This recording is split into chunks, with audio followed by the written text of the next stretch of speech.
नमस्ते जी, मेरा नाम सुरेश है। हूँ तो मैं रिटायर हो गया, पहले कम्म करता हा ते उदों दा शौक पाले दा हा बहुत हार्मोनियम बजाने का।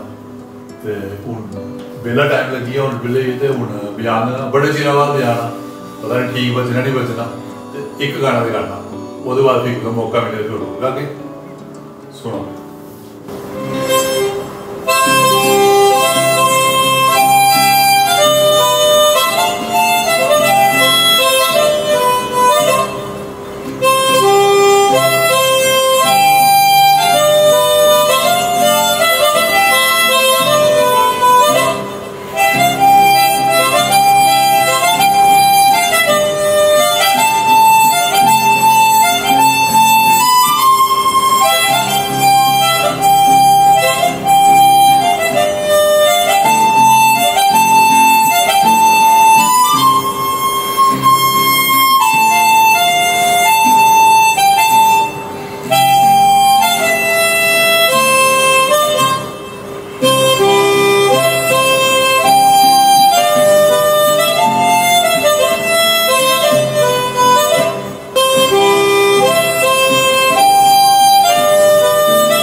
धन्यवाद सुनने वास्ते।